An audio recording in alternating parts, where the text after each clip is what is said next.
Hello. I recently went through the entire discography of Irish singer songwriter legend Van Morrison, and all 47 albums, I believe. I believe it's 47. And what I heard was some of the greatest popular music ever recorded, and also some shit that was just incredibly uniquely frustrating. So, what I want to do is take you through some things that I learned over the course of this excursion in case you would like to, attempt something similar or at least increase your level of Van Morrison awareness. And we are going to start with what was for me the most notable aspect of Van's music. Jelly rolls. Van talks about jelly rolls a lot. Like, there are certain words he'll repeat a lot, like healing, but the main one is jelly rolls. He talks about jelly rolls with an alarming frequency. And I made sure, as I went through his discography, to note all of the times that Van talked about jelly rolls, and I will catalog them for you now. The first time Van talks about jelly rolls is on the song "He Ain't Gave You None," or "He ain't give you none." He ain't give you none, and that is from Van's first solo record, "Blowin' Your Mind," which is an interesting record. It's not as fully formed as the incredible music he would go on to create in the rest of the '60s and the '70s, but it is very interesting as kind of a bridge between his early work with kind of garage rock blues band Them, and what he would achieve on his very next record, Astral Weeks. But anyway, twice in "He Ain't Give You None," Van says, "Give you my jelly roll, and he ain't give you none." All right, so that's twice. That's already two jelly rolls. And then later in the song, he also says, "In the back street, I give you my jelly roll." Right? Okay, so you're going to see a recurrence of this idea of backstreet jelly rolls as well. You could almost do a separate count for backstreet jelly rolls because that is also a frequently recurring motif. Okay, so one song in, we already have three jelly rolls.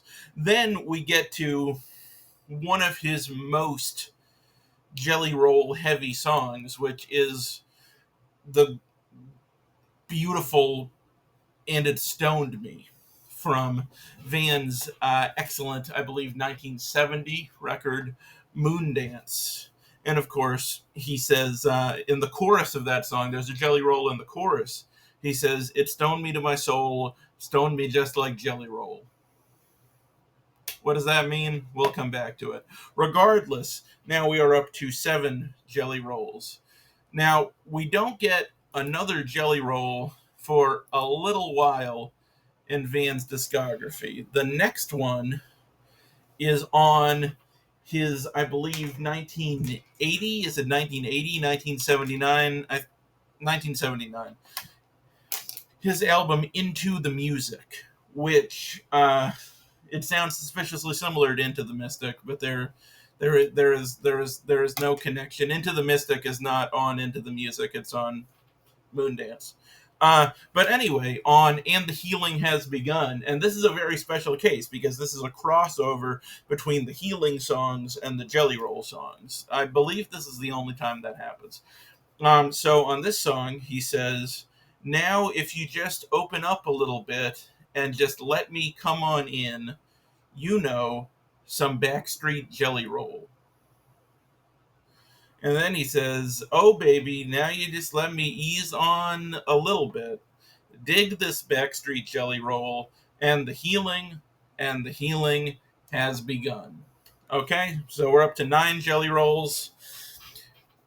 Now we have a big gap. Did I just say this was the only time Healing and Jelly Rolls crossed over? Because that's completely wrong. Now we're jumping from 1979 all the way to 1997. But is that a coincidence that the years are inverses like that? I don't know. It might all be part of some master plan. And it probably is. But this one is on a song called The Healing Game, which is on a record called The Healing Game. My favorite record, personally, of Van's 90s work, but we'll get more into that later. And on this song, he says, Baby, don't you know, we can let it roll on the saxophone, Backstreet Jelly Roll, in the Healing Game, all right. Okay, so we would be up to 10 jelly rolls, but he has kind of these call and response backing vocals, and the backing vocals sing back Backstreet Jelly Roll when he says Backstreet Jelly Roll. So in my opinion, we are up to 11 jelly rolls, if we want to get technical. Then, on his very next record, Back on Top, in 1999, he has it again on one of my personal favorite of Van's ballads, Philosopher's Stone. And I'm just looking ahead, and I'm realizing that I forgot to notate what the next song is called. So we're in trouble now. It's like something about whining. It's like a whining grunt. You're like grunting and whining. It's like whining boy moan. That's it. Whining boy moan. But we're not even on Whining Boy Moan. We're on Philosopher's Stone, which is a gorgeous song that I first heard in the hit film Wonder Boys. And in this song, he sings, It's a hard road, daddy-o, when my job is turning lead into gold. He was born in the back street, Jelly Roll. Okay, so yet another Backstreet Jelly Roll. Then on Whinin' Boy Moan, which I forgot to write down, which is on the pretty decent 2003 album What's Wrong with This Picture, he says, well, they call him Mr. Jelly Roll. It's just the way he rolls his dough. Right? Okay. So I thought that was all the jelly rolls. And that would be 13 jelly rolls, which would be appropriate, because that's like a baker's dozen of jelly rolls. But there are a couple additional jelly rolls that we could or could not include based on, your parameters for Van Morrison jelly rolls. And the first one is in a song. It's an early song of Van's that was never officially on a record, and it's called You Move Me. And on this song, he says, well, I love you, baby, when you call me the Jelly Roll Kid. Okay? And then on Into the Mystic, he does not say Jelly Roll on Into the Mystic, but it is said that during the live version of Into the Mystic, maybe because he says your gypsy soul on the original version, and the word gypsy is kind of a slur now. I'm sorry for saying it, but it's for educational purposes. But maybe for that reason, or maybe for some other reason I'm unable to discern, on live versions of the song, he often sings, I just want to rock, still want to rock your soul, baby. I just want to rock, exclamation point, your jelly roll soul. Okay? So we have between 13 and 15 jelly rolls, depending on how you want to count it. Well, actually, on Into the Mystic, that would probably be like 3 additional jelly rolls, depending on how many times he repeats the chorus. I don't know. Let's say 13 official jelly rolls. Okay? So, what does this mean?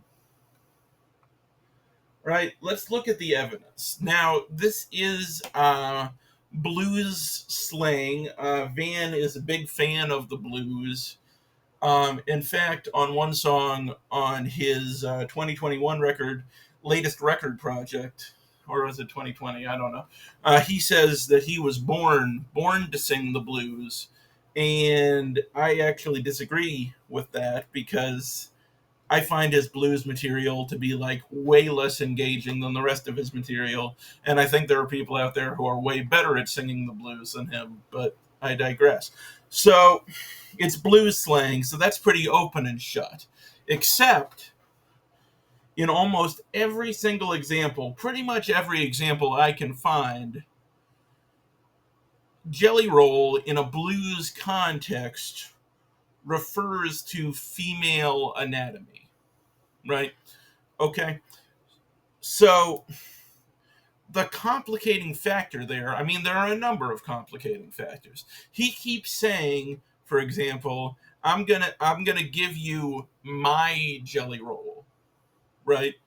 So if he was out looking for Jelly Roll, which is what a lot of these blues songs are about, then that would be one thing. But he's saying that he has a Jelly Roll and he's going to give it to you, right? So what does that mean? Does that mean that Van Morrison has a secret vagina? Maybe. We don't know. I mean, we have long assumed that he does not, but how many of you have seen Van Morrison naked? And I rest my case.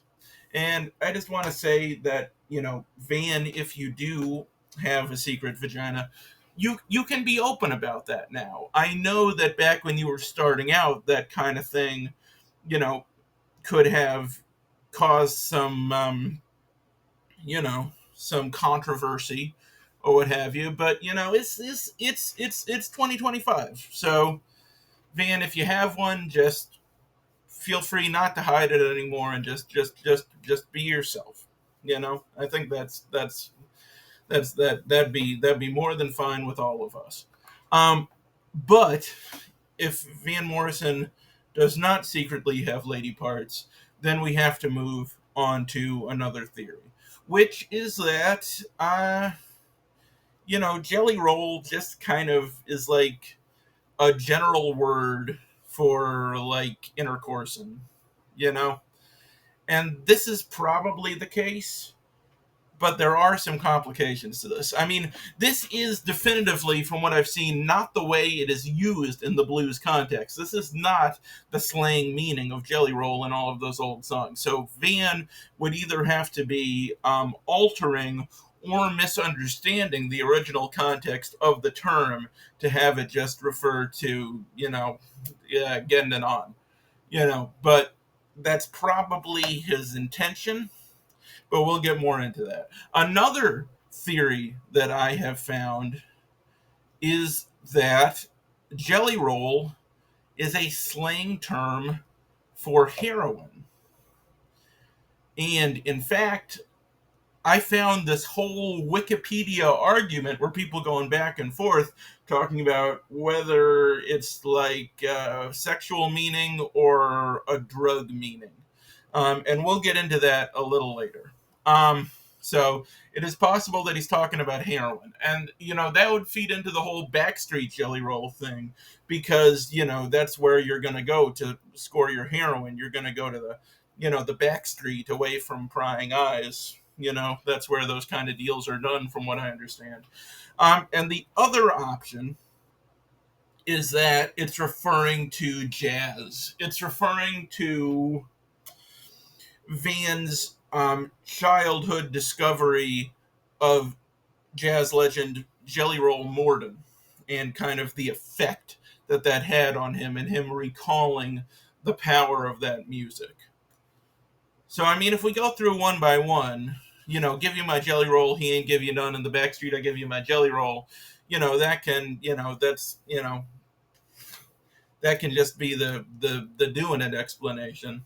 Sure. It can't be the female anatomy one unless Van has that. But then, okay, and it stoned me. This is one of the hardest ones to pin down.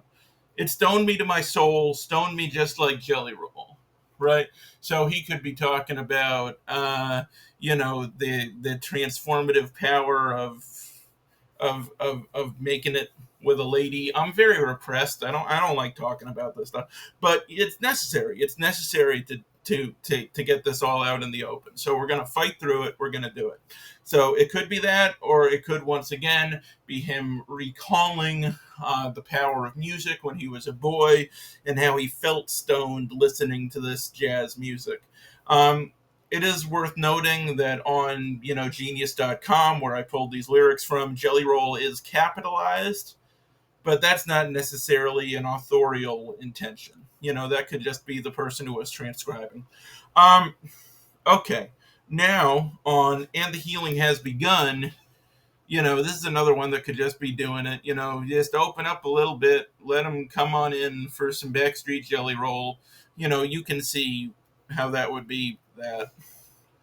Um, and then Healing Game, this one goes more toward the music explanation. We can let it roll on the saxophone, Backstreet Jelly Roll. But then why do you have to play jazz on the backstreet? But maybe it's referring to when Van was a kid and he was growing up on the backstreets and listening to Jelly Roll. And it's kind of all combining with the nostalgia in his head. Then on Philosopher's Stone, this is an interesting one. He was born in the backstreet, Jelly Roll. Like, okay, there are a bunch of different ways you can read this. I mean, it could be literal if this is female anatomy. That's where babies come out of. So it could be literal. It could also be, like I said, just more of like an atmospheric thing, like I was talking about, like the combination of location and music. Or, there might be a comma. It might be born on the backstreet, comma, Jelly Roll, saying that Jelly Roll was born in the backstreets, and then look where he was able to go. Then the whining boy, whatever it is, that one is, well, they call him Mr. Jelly Roll. It's just the way he rolls his dough. And that one is very straightforward in that it is specifically referring to Jelly Roll Morton. Now, I, of course, looked up where Jelly Roll Morton got his name because, that would tell us a lot. And on the Wikipedia for Jelly Roll Morton, which is where I do all my research, Wikipedia says, at the age of 14, Morton began as a piano player in a brothel. He often sang smutty lyrics and used the nickname Jelly Roll, which was African American slang for female genitalia. And they back up that claim with two sources. Boy Meets Horn from Classic Jazz, A Personal View of the Music and the Musicians by Rex Stewart, and Juba to Jive, The Dictionary of African American Slang by Clarence Major. So Wikipedia seems to very strongly believe that the Jelly Roll in Jelly Roll Morton's name and the Jelly Roll to which Van is often referring means female genitalia. But then why does Van keep giving people his Jelly Roll? So you see the issue here. And my honest theory is that it means all of these things to Van and more. Like, it's all wrapped up together. Like, the Jelly Roll is basically emblematic of, all this stuff that he loves and treasures the memories of. And, it's his childhood. It's being with nice ladies. It's listening to this great music, and it's like all tied together into this very atmospheric and beautiful nostalgic cloud. So it might be all of them at once, except for the heroine. I'm not positive on the heroine. Yeah. Now, as you can see here, I found this very interesting argument on Wikipedia on the Jelly Roll slang page, where they're going back and forth about what the slang term Jelly Roll actually means.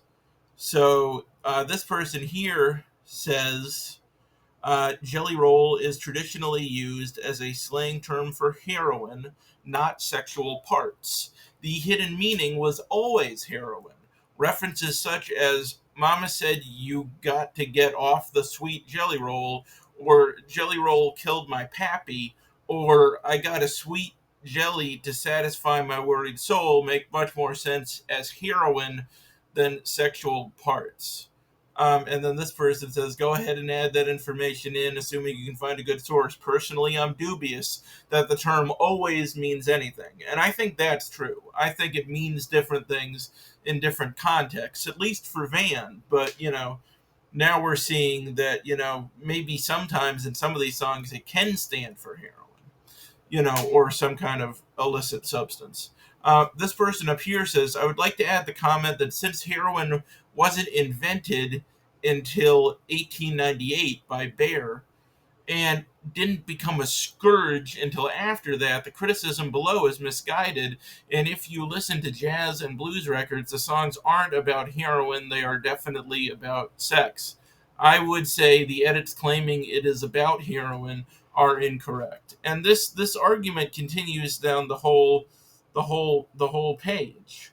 This person thought it was an STD reference.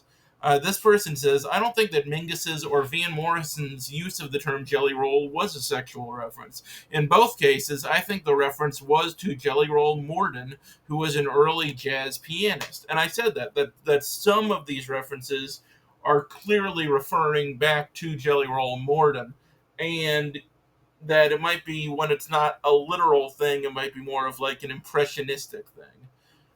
So then they go back and forth about how Jelly Roll Morton got his name. Whether they're talking about, this person says it's specifically lady parts, but then he says it can also go on to mean, intercoursing, or a man looking for intercoursing, or a woman who is, you know, interested in intercoursing, and et cetera, et cetera. I hate talking about this stuff. Oh god. But okay, so yeah, Jelly Roll, it appears in many blues songs, such as "It ain't gonna give nobody none of my Jelly Roll. Nobody in town can bake a Jelly Roll like mine," and Jelly Roll Blues by Jelly Roll Morton. Anyway, as you can see, um, there's a debate. There's a debate.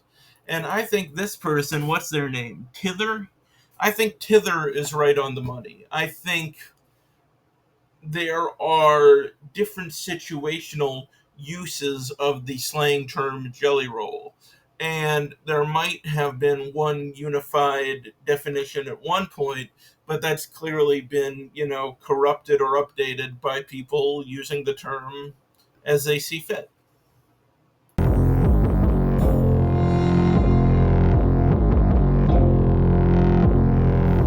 Now, I've heard Van give multiple answers when he's asked the question, what is your favorite Van Morrison song? I've heard him say Angelou, which that's a good pick. That's a good deep cut. I've heard him say Into the Mystic, which, yeah.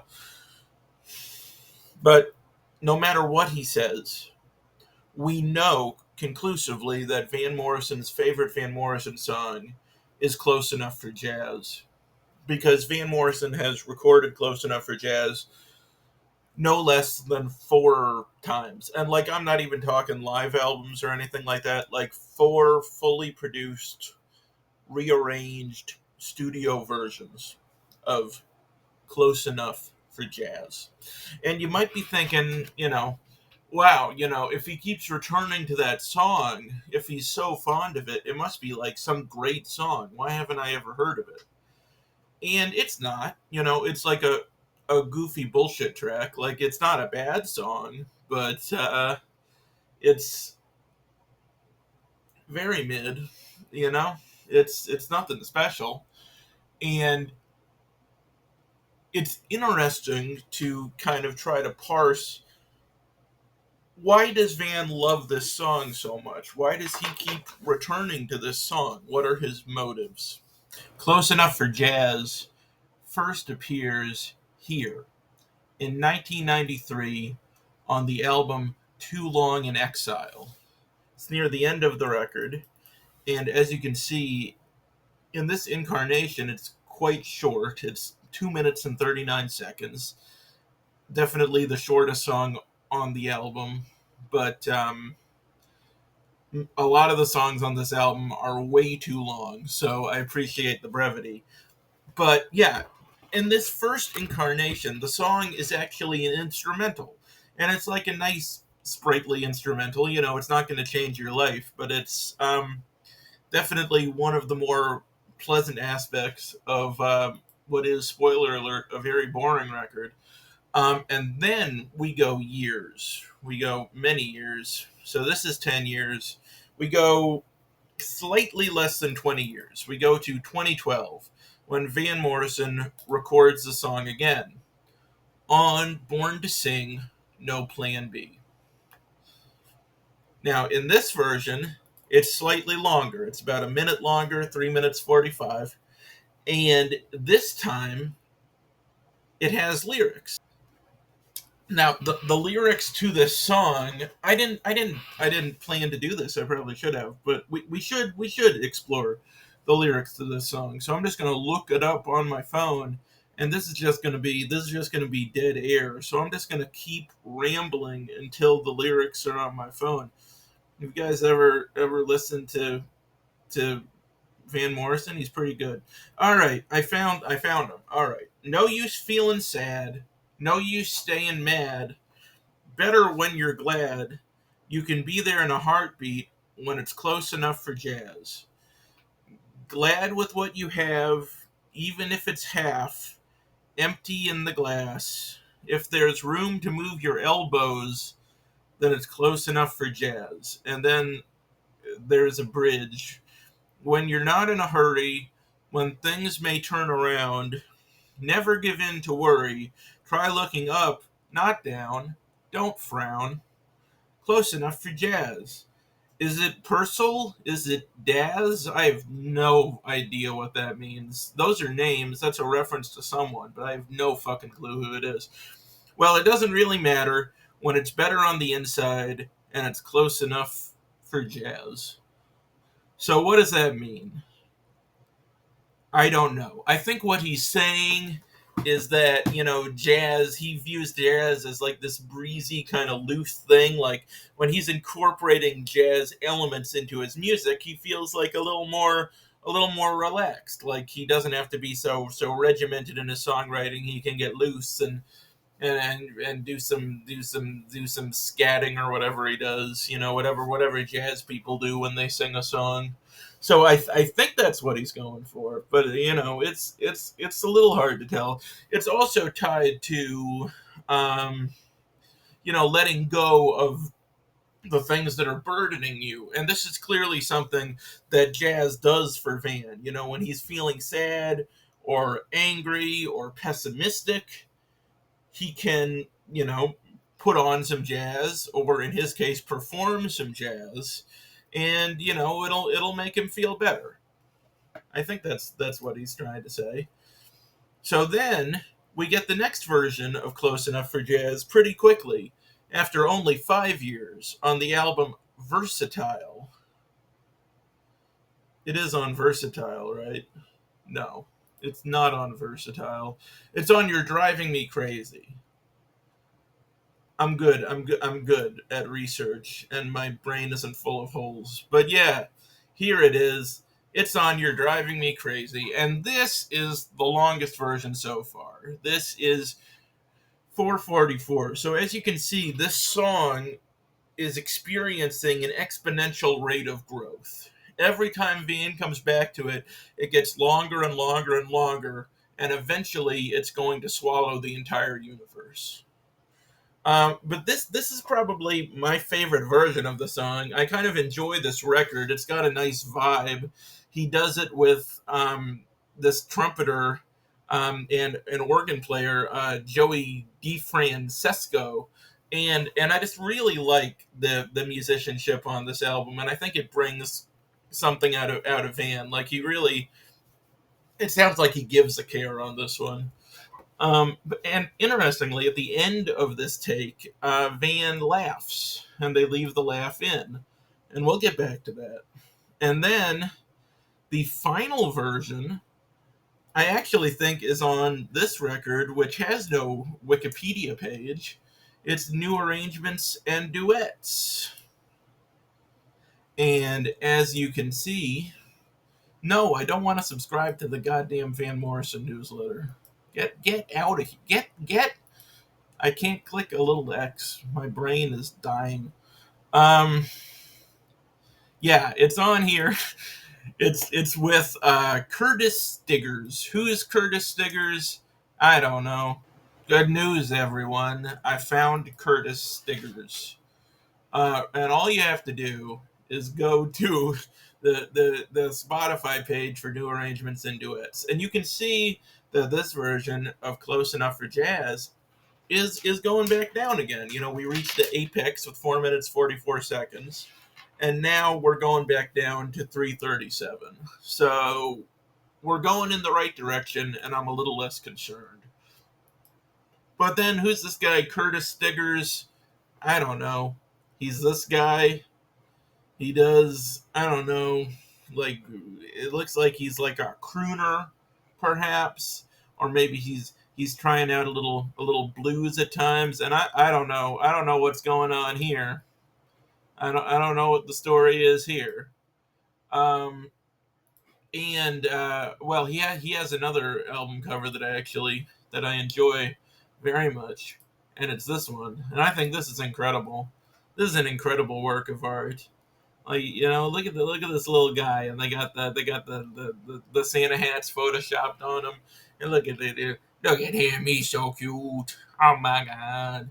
But anyway, the obvious question that we have to ask ourselves here is, why does Van Morrison keep recording Close Enough for Jazz over and over and over? And a lot of his albums later in his career are like re-recordings albums, or like half re-recordings, half covers. There's a lot of that.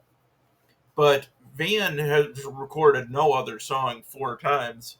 I don't even think he's recorded another song 3 times. So what is it about this song? Is it that it's just like a whimsical little song that he enjoys playing? He has fun with it. It cheers him up. He likes the message, maybe. Is that why he's laughing at the end of the You're Driving Me Crazy cut? Because he's just having so much fun playing this song? Or is there something more sinister afoot?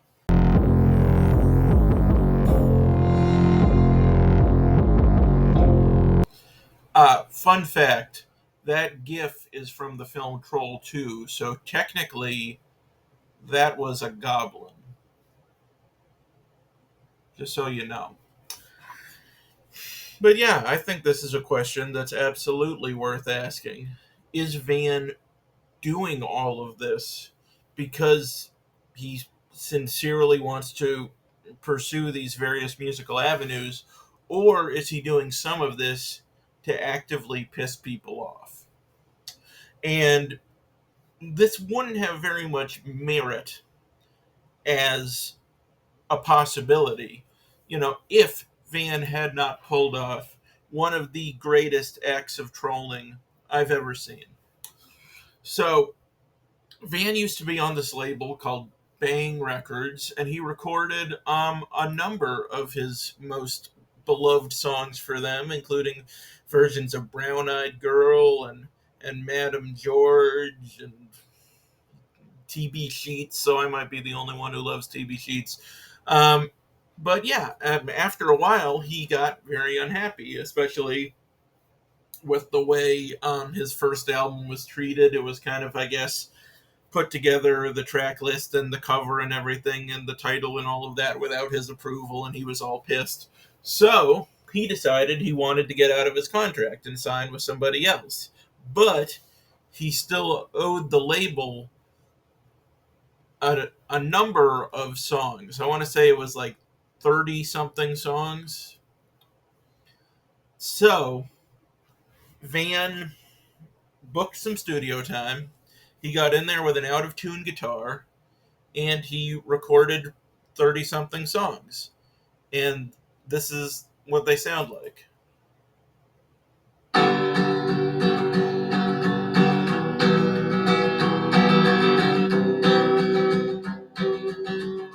Wait for it. I'm waiting for my royalty check to come, and it still hasn't come yet.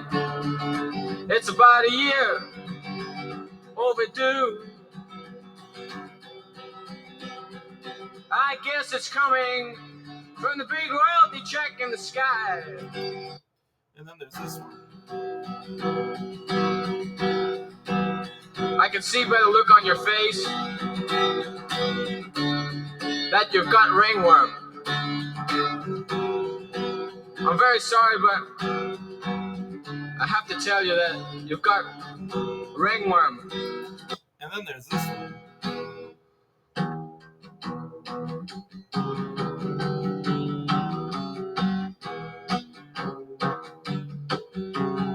You want a Danish? No, I've just eaten. Do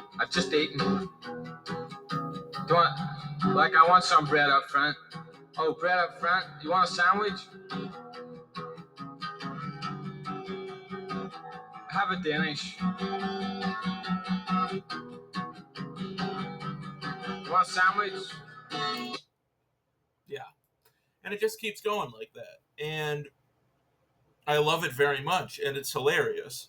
But it's also just a brilliant fuck you to this label that Van was pissed at.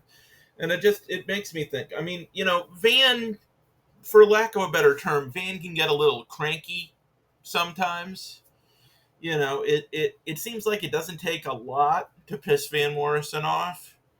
That's alleged. I have no proof of that, but it does seem like maybe at sometimes Van is a little disenfranchised with the mechanics of the music business, or what it's like to be a celebrity and constantly be hounded by fans and paparazzos and stuff.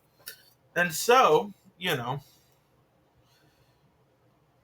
I remember, what I related to is Bob Dylan after his motorcycle accident. Like, he's like, I want people to leave me alone. I just want people to relax. I want to live out here in the country without worrying that people are going to like try to like break into my house and tell me how amazing I am and shit. So Bob Dylan basically he purposefully recorded a terrible album. Um, though I think some of it's pretty good. But yeah, he recorded an album that would destroy his career. And it's full of weird, like Tin Pan Alley covers, and like I might have used that term completely wrong, but like old timey, it's got like old timey covers on it, from the old times. And it's like instrumentals and a song where he just sings all the tired horses in the sun out and getting a riding done over and over and over, and all of this. And it's trolling, and he's admitted that he did this so that people would give him a break and stop talking about how he was the voice of his generation and like a messiah and all this shit. And I notice a similarity in Van has released 3 double albums over the course of his career, right? There's Hymns to the Silence, there's Latest Record Project Volume 1, and there's Moving On Skiffle. Okay? So the first 2 of those are a couple of, in my opinion, the worst collections of songs that Van Morrison has ever created. And you'll notice that he doesn't record a double album when he's like really inspired, when he's making like Inarticulate Speech of the Heart or Common One or Veedon Fleece. He does it when he's just written a bunch of bullshit. And he does this with such, regularity I guess consistency would be a better word. He does it with such consistency that it almost seems like he's doing it on purpose to piss me off. And I know that's probably not true.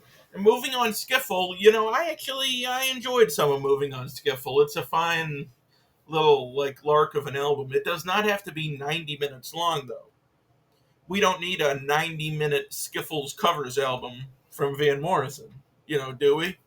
And why is it that long? Why would he even consider making it that long? Is it possible that with all of these ridiculous double albums and all of these low effort jazz old timey covers albums and all of these versions of Close Enough for Jazz, is it possible that Van is actively trying to piss off his fan base? I think it's worth considering. And like we go back to the version of Close Enough for Jazz on the fucking Joey DeFrancisco jazz album. I can't remember what it's called. But, at the end of that take, he's laughing, right?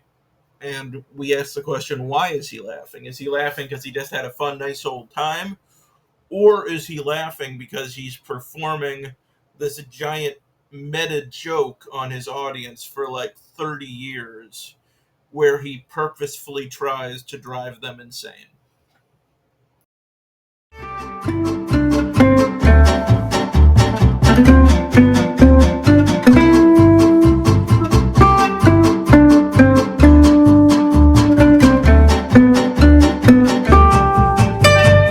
Okay, because I have gone through this long and arduous and occasionally very wonderful process of listening to every Van Morrison album, I would like to offer some advice. Should you like to attempt something similar? First of all, you got to listen to everything up until around 1990. I would say right up until Enlightenment.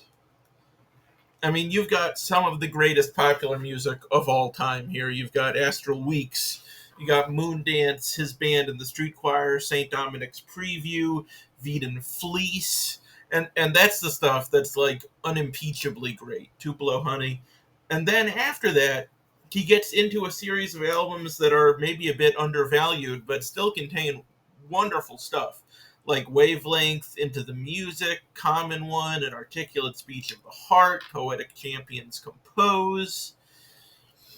Then, right around 1991, also, I have no idea what this fucking album is.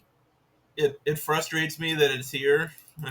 It's like there's like no information about it, and it makes me feel like I missed one of his albums. But I don't think this exists. Anyway, this is where we begin to hit a snag. Hymns to the Silence. This is the first one where I really feel like it's just not very good. It's a double album. It's over 90 minutes long. And I just don't think the quality of material here is particularly strong. And that begins a decade of more mixed results. So I want to take you through the rest of Van's career so that if you don't want to listen to every single scrap of music he ever made, like I did, you can maybe pick and choose and find what are, in my opinion, the most worthwhile releases. Right? So we'll go decade by decade. All right. We start with Hymns to the Silence. I already said this. I don't like it. I don't think you should listen to it. But who am I to tell you what to do? Too Long in Exile. Not a fan of this one either. It's way too long. It's all, jazzy, a lot of covers, a lot of blues, and it's just, it's not very interesting. I will say it does have a couple duets on here with John Lee Hooker on Gloria and Wasted Years, which are pretty nice. I would say if you're going to listen to one song, maybe listen to Wasted Years. In the Forest isn't bad either. but overall, not a fan. Days Like This, your mileage is going to vary with this one. I don't really like it very much. I think it's like the height of like adult contemporary Van. But if you don't mind that kind of thing, you might get something out of it. And I will say, Ancient Highway is absolutely one of his best songs of the '90s. How long has this been going on? This is the first one that's like completely disposable, but it's kind of nice. I mean, it's just a bunch of kind of jazzy rearrangements of his old songs and a bunch of covers. I like this new jazzy version of Moondance on here. The version of that's life is nice. I don't know. I mean, it's fine. It's a perfectly pleasant album, and you're going to run into that a lot. Where there are a lot of albums that are perfectly pleasant to listen to, but do you need to listen to them? Especially considering how many other albums you're going to have to listen to. Maybe not. And speaking of disposable, this is maybe the most disposable album in Van's discography. It's very easy to argue that this isn't even a Van Morrison album. It's really more of a Mose Allison album where Van Morrison, appears on maybe like half the songs, maybe a little more than half. But I would say it is very inessential for any Van Morrison dive. Then we get to a bit of a resurgence at the end of the '90s. The Healing Game is actually one of my personal favorites of his. Just that beginning run of Rough God Goes Riding, Fire in the Belly, The Weight, the title track on here, Piper at the Gates of Dawn, Burning Ground. It's just a really strong album, and his most impactful artistic statement since, I don't know, since probably Poetic Champions Compose. And then you have Back on Top, too, which I think is also very, very strong. I mean, it starts out with kind of a clunker, but then you get Philosopher's Stone, which is gorgeous. You get Precious Time on here, which is a really nice song. You get Golden Autumn Day, which is a really interesting song about Van getting mugged in the park. Yeah, it's pretty cool record. So now you're out of the '90s. Now you're into the 2000s. And the 2000s are going to start with You Win Again. This is another one that's very disposable. It's a perfectly nice, enjoyable album. It's Van Morrison and Linda Gale Lewis recording, a bunch of classic, rock and country songs, and it's perfectly enjoyable. Their voices sound good together, but you can definitely skip it. Down the Road, I don't think you can skip. I think this is one of his stronger albums of the decade. It's like a very nostalgic album. It feels like a very autobiographical album. And stuff like Hey Mr. DJ, Choppin' Wood, Be a Days Gone By, Only a Dream. I think it's quite a strong record. It's a little too long, and that is also the issue with What's Wrong with This Picture. This is one I'm very mixed on. I think it's definitely worth hearing, but there's stuff on here that's really wonderful, like the title track and Little Village. I love this is the goofy and super enjoyable little song. But then there's also some kind of boring blues stuff on here. So your mileage might vary once again with this one, but I think it's nice. Magic Time, perfectly pleasant album, not that exciting, but I do think this is one you gotta check out, on your dive, because you might like it more than me. And I think there is some wonderful stuff on here, like Just Like Greta and The Lion This Time. I will say it made me laugh how mediocre of a song Keep Mediocrity at Bay was, which is literally a song about how Van avoids being mediocre, and it's like really mediocre. So that goes back to is Van actively trolling me on purpose or not? I don't know. Pay the Devil. This is actually one of my favorite of Van's kind of more disposable records. This is him doing like a country exercise, and I think his voice actually works quite well in that milieu. I'm a big fan of his version of Till I Gain Control Again. So I would say this one isn't essential, but I think it's nice. And then finally, the most essential of the decade, I would say, is Keep It Simple. This is a really wonderful album. It starts out kind of fine, but like from track 5 on, it gets real good with like the title track and Song of Home and Soul and Behind the Ritual. This is, I think, one of his most underappreciated records. The 2010s are kind of even more of a mixed bag.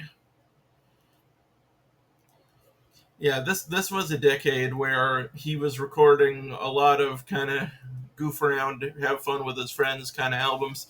Born to Sing, No Plan B.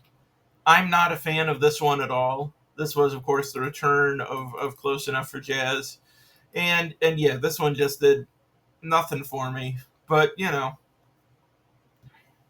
I mean, check it out. I mean, I would say if you want to do an abridged Van Morrison dive, do all the albums that feature mostly original materials. Maybe skip the covers albums, skip the albums of re-recordings.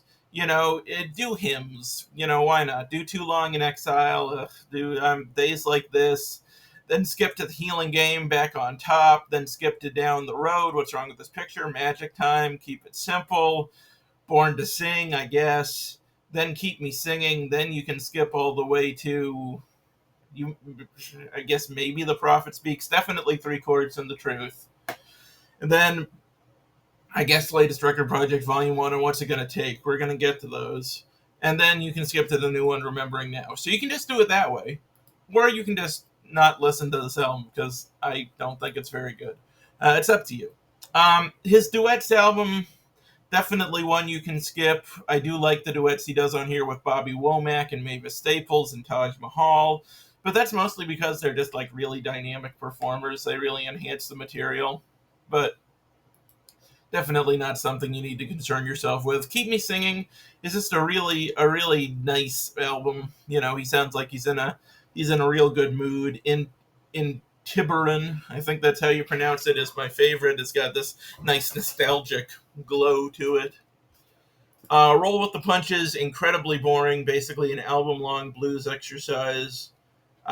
Definitely skip it, in my opinion. Versatile is another one of those perfectly pleasant albums where he does a bunch of jazz. He does like rearrangements of his old songs. He also does a couple of new songs on here, including one called Affirmation, which I really should read the lyrics to because I do think they're some of the most impactful lyrics he wrote in the latter part of his career.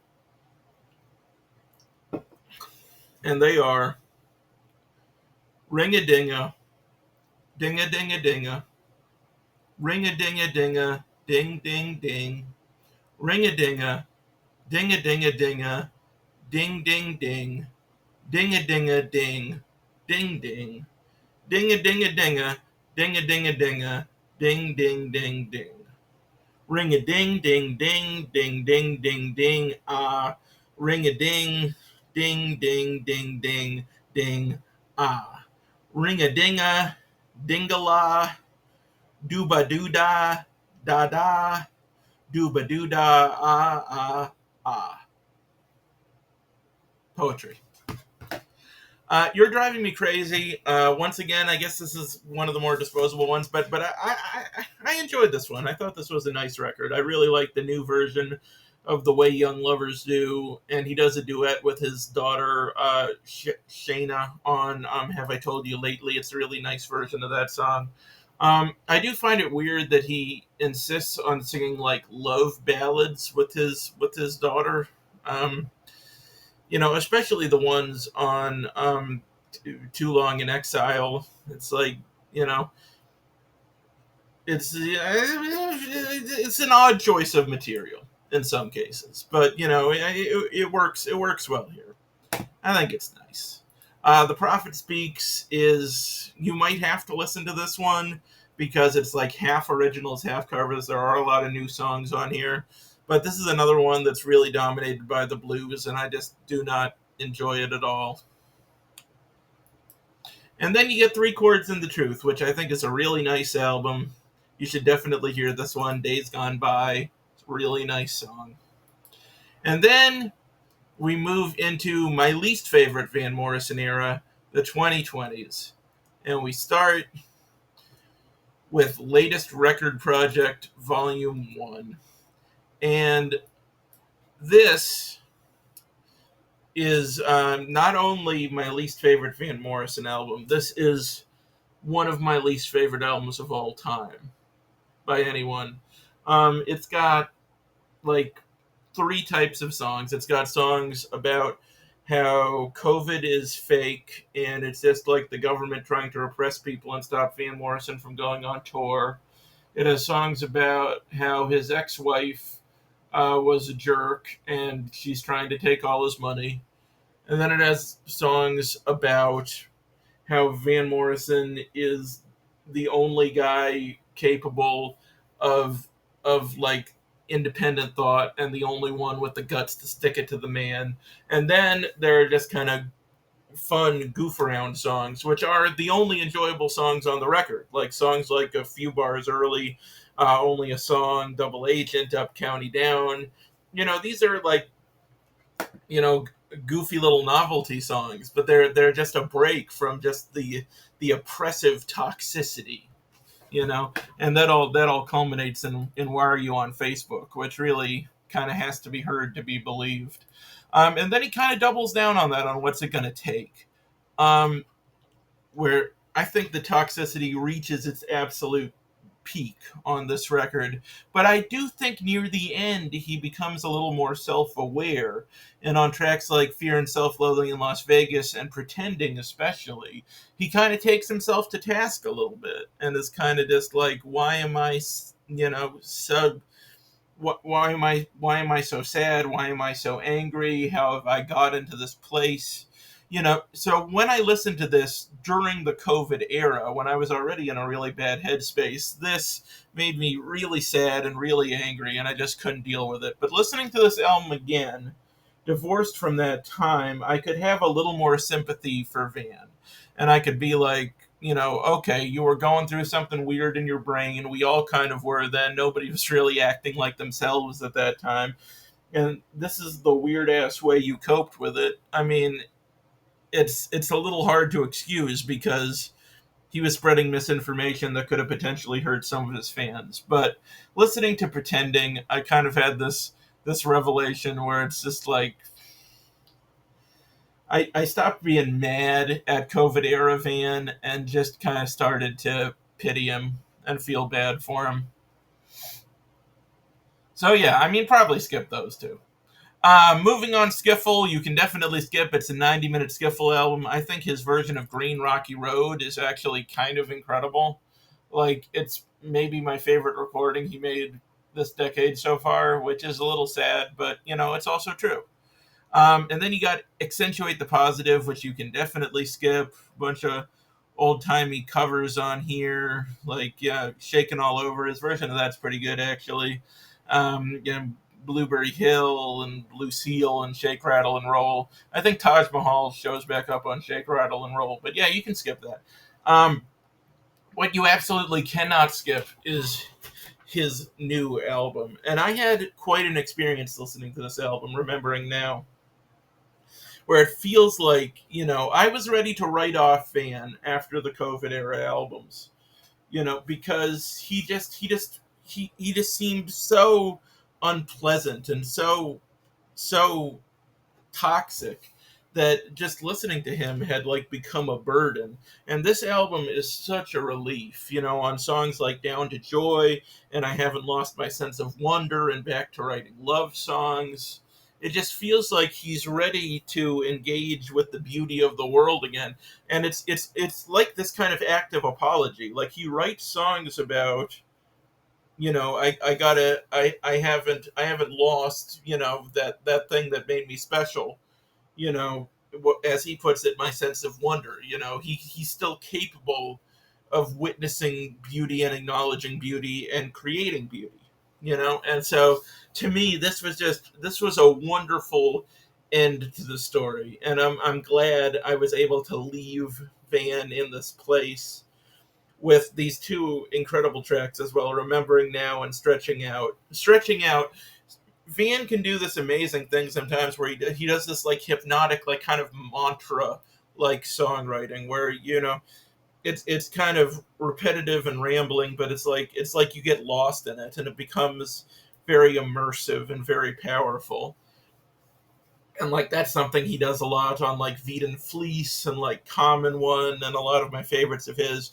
And he does that again on Stretching Out. And that made me very happy to see.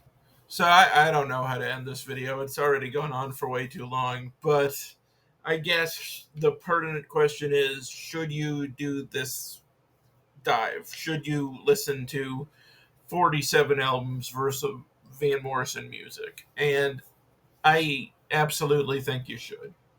At the end of the day, I had some issues with Van's discography later, in the like second half of his catalog, where it did seem at times like he was like actively trying to troll me.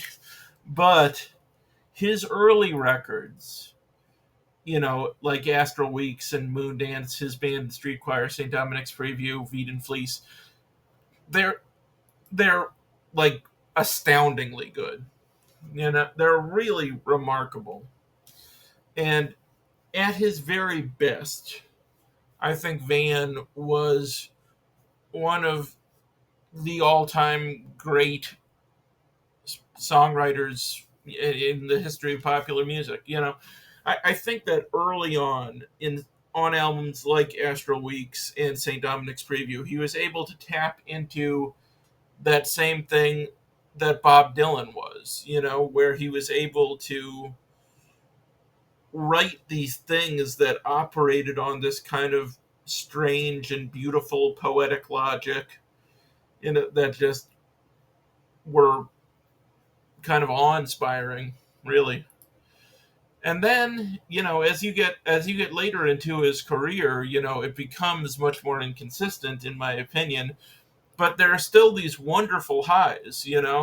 And if I hadn't done this whole dive, I wouldn't have heard albums I really like The Healing Game and Back on Top, Down the Road, Keep It Simple, uh, Three Chords and the Truth, Keep Me Singing, and the new one, Remembering Now. And even on the album that I was dreading the most, his 90-minute Skiffle album, I found this track right at the end that I just absolutely fell in love with. So, you know, as frustrating as this was at times, at other times, and for most of the first half of the dive, it was like revelatory. It was incredible. So, I think you should do this. I think you should put up with all of the covers albums and rearrangement albums, because you might find something on them that hits you like his random version of Green Rocky Road did for me. You know, his Mose Allison cover album might end up being your favorite album of all time. I don't know, but he's he's an incredible artist, and I do not regret for 1 minute spending the time I did with this catalog, and I think you should do it too.